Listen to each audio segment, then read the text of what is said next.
It all started with a video no one was supposed to see. At 2:14 a.m. on a Tuesday, a shaky clip appeared on Justin Bieber's Instagram story. Just 10 seconds long. No music, no filters, just a dimly lit room, a flickering candle, and Justin's voice, barely a whisper. If you're watching this, it's already begun. And then, black screen. Within 3 minutes, the story was deleted. But 3 minutes was more than enough. Screenshots flooded Reddit. Fans dissected every frame. Conspiracy accounts launched theories faster than tabloids could catch up. What had begun? Was Justin okay? Where was Haley? Why wasn't his label saying anything? The truth, of course, was far darker than anyone expected. And it didn't begin that night. It began months earlier, with a slow unraveling, one that even his most devoted followers had missed. But there were signs. The canceled shows, the missed award ceremonies, the way his interviews got shorter, more cryptic. That forced smile, that twitch in his left eye, that one TikTok clip where he blinked 17 times in 20 seconds. He was breaking, quietly, beautifully, publicly, but no one said a word. Because Justin was a brand, not a person, until the DMs. She wasn't famous in the traditional sense. Dr. Julie Smith was a UK-based psychologist who had blown up during the pandemic with her calm, clinical breakdowns of anxiety, trauma, and self-sabotage. Her followers loved her. Her clients trusted her. Her voice, soft, certain, sharp, was everywhere. Justin found her by accident. Or maybe fate. One night, scrolling endlessly through his Explore feed while lying in a silent $10 million mansion in Beverly Hills, he stopped on a clip. When nothing feels real anymore, that's not failure. That's your mind protecting you. He watched it 7 times, then clicked her profile, then DM'd her. "Hey, I think I'm breaking." She responded in 2 minutes. "Let's talk."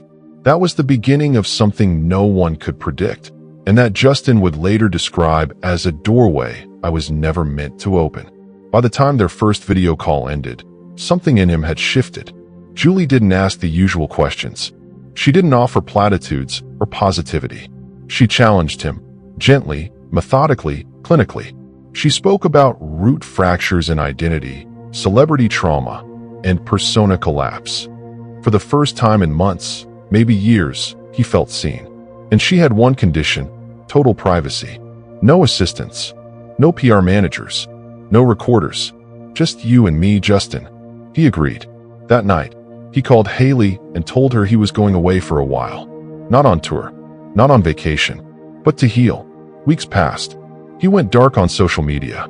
TMZ reported creative isolation in Wyoming. His team played along. Fans speculated a new album. But inside that silent retreat, something stranger was happening. Julie moved in. Not officially, not as a therapist, but as a wellness partner, as she called it. They shared meals, meditated, spoke for hours. She introduced rituals, silence mornings, symbol burning, mirror truth sessions. Justin, in his own words, let go of who I was trying to be. But there was something off. His texts to friends became erratic. He ghosted longtime collaborators. He deleted photos of past tours. He stopped talking about music entirely. Instead, he talked about the layer. The first real sign that things were wrong came from Scooter Braun himself. In a leaked email to Justin's legal team, he wrote, "I'm not sure what she's doing to him, but this isn't therapy. This is something else." And then came the contracts. Or rather, the cancellations. In 1 week, Justin terminated 5 high-level deals. His fragrance line, his docuseries, an NFT partnership, a rumored collaboration with Billie Eilish. All gone. And when questioned, he smiled and said, "They don't align with my internal truth anymore." The media was clueless. They called it a spiritual phase, a wellness rebrand. They pointed to other celebrities going quiet: Shia LaBeouf, Doja Cat, Kanye. But what they didn't know was this. Julie Smith wasn't just helping him. She was transforming him, and in ways that couldn't be undone. One fan account posted a video from across a vineyard fence in Napa. It showed Justin sitting under a tree, facing away, writing in a black leather notebook. Julie sat opposite, motionless, eyes closed. Around them, 4 burning candles, placed in a perfect square, The caption? Bieber's gone full cult. It was funny, until it wasn't. By the time he re-emerged, Justin looked different. Not physically, but something behind the eyes. A calmness too still, a peace too polished. He uploaded a video to YouTube titled Return. It was 7 minutes long. He didn't blink once. What if I told you the Justin you knew was never me? What if healing meant forgetting who you were? What if some wounds are doors? He smiled, and the video vanished 6 hours later. But the real chaos hadn't even begun. That started when Haley filed a formal concern to his label, alleging coercive control and isolation driven by a third party. And when that complaint leaked, everything changed. Julie Smith's name was trending in 22 countries within 48 hours. And Justin? He'd just bought a one-way ticket to Zurich. But the story doesn't end there. Because someone, no one knows who, leaked a recording from inside Justin's house. The audio is grainy, the voice panicked, but it's unmistakably him. She's in my head. I don't know what's real anymore. I can't tell if I'm healing or if I'm disappearing. And in the background, almost too quiet to hear, is laughter.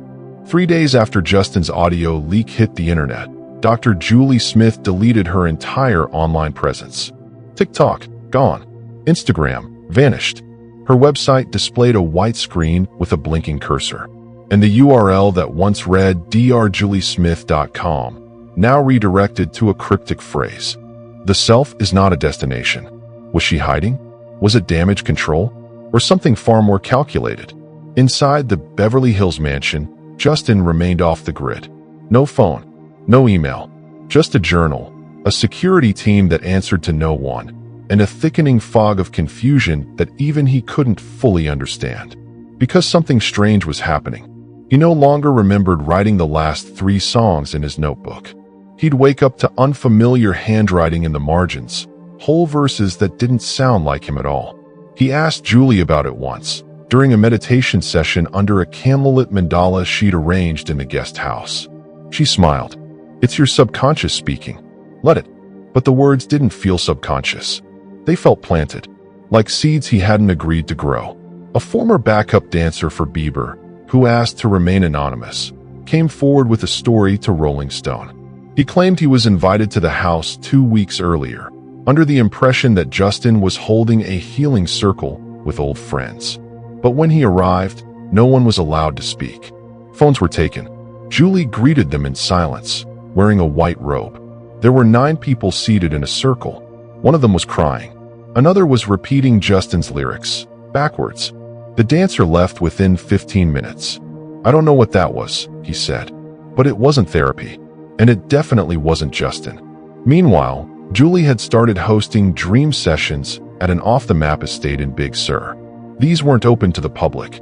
Only invitation only, and only for what she called identified transitioners. People who, according to her philosophy, were undergoing total ego dissolution.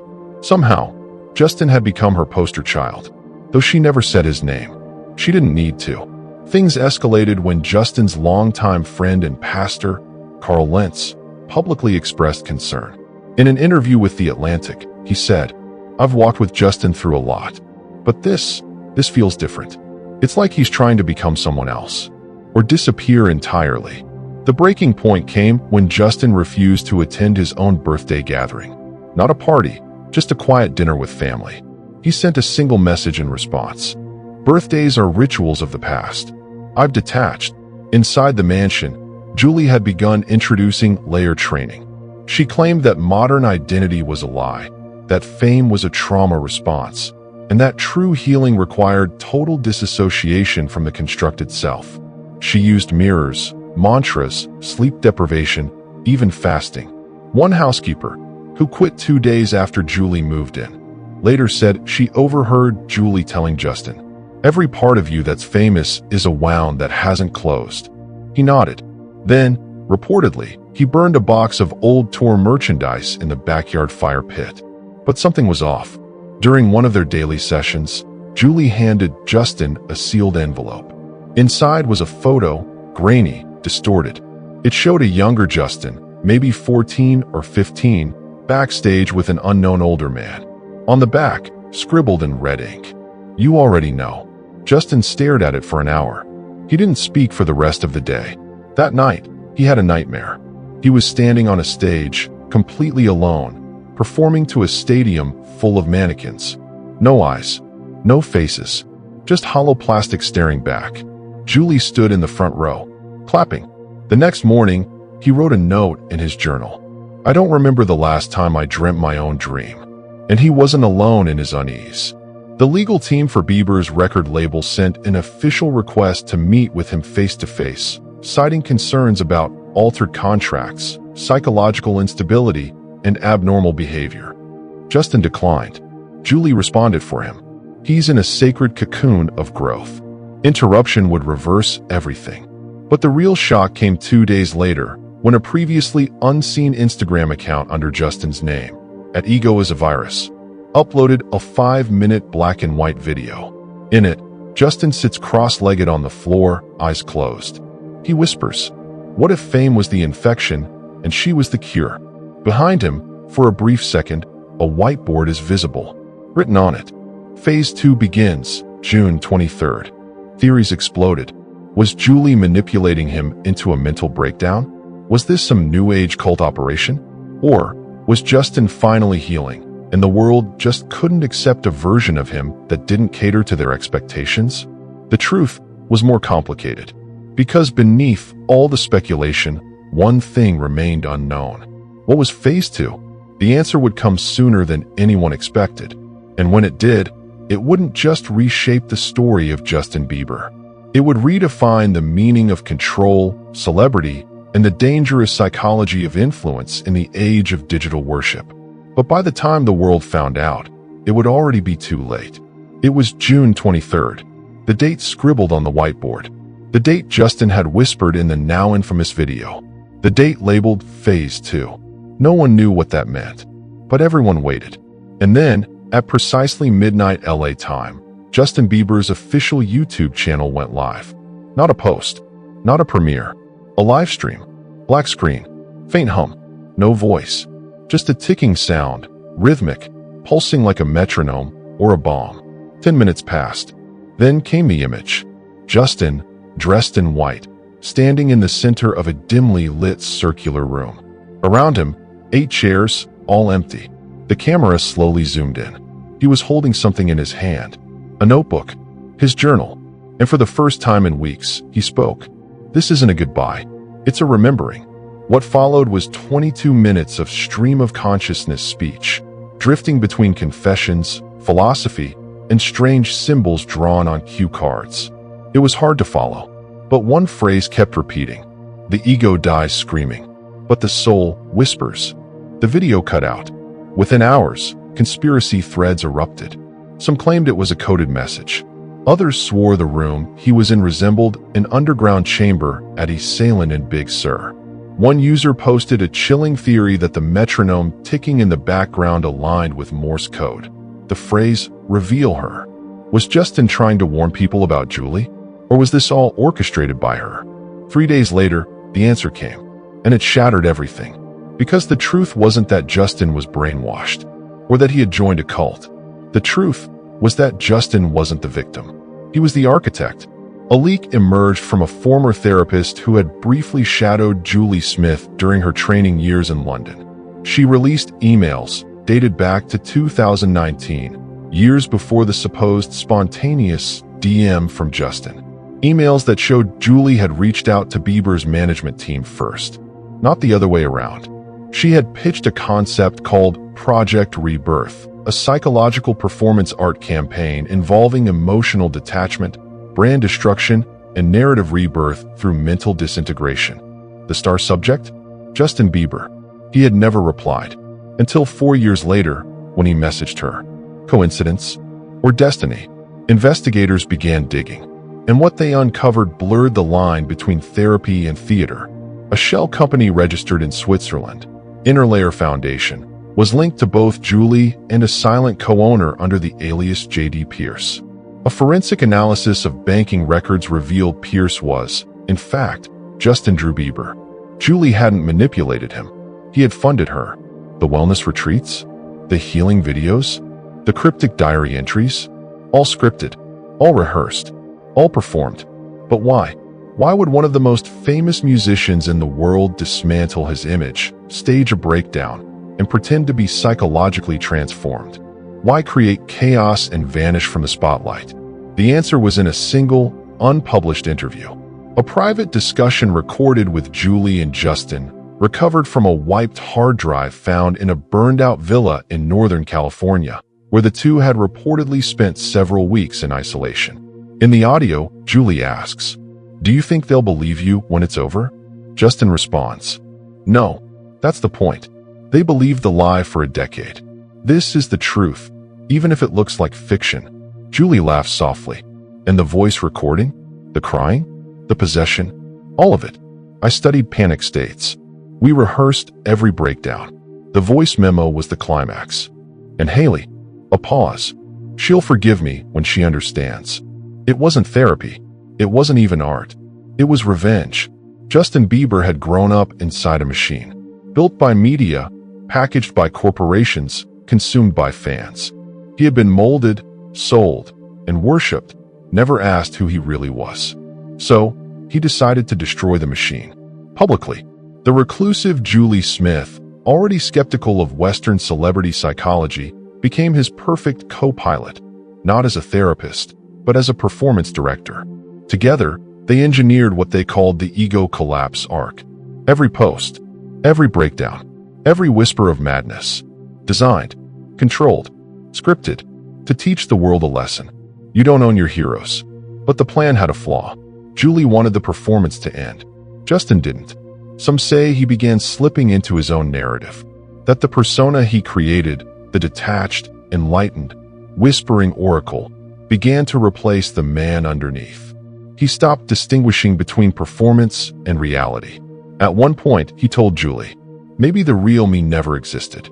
Maybe I was always the story." She tried to pull him back. He disappeared. Weeks passed, then months. Justin was last seen at a train station in Norway. Alone. No entourage. No press. Just a duffel bag and a hood. Julie returned to London, silent, refusing all interviews. Until one appeared, unlisted, on an encrypted forum. A final message. She looked straight into the camera and said, "I never healed him. I helped him become what he already was, a ghost that sings." And then she smiled. The screen went black. In the months that followed, a strange phenomenon occurred. Clips from Justin's live streams were edited into underground art films. His journal entries were published in obscure zines across Berlin and Tokyo. Some fans began imitating his behavior, mirror silence, layered fasting, burning their own past. The movement was dubbed Bieberism. Julie was called a cult leader, a fraud, a genius, a villain. But Justin, he never resurfaced. No music, no apology, no explanation. Only the faintest echo left behind. The ego dies screaming, but the soul whispers. And somewhere, deep in the forests of Iceland, a new clinic quietly opened. It had no name, but the symbol on the door was familiar. A mirror, cracked down the center.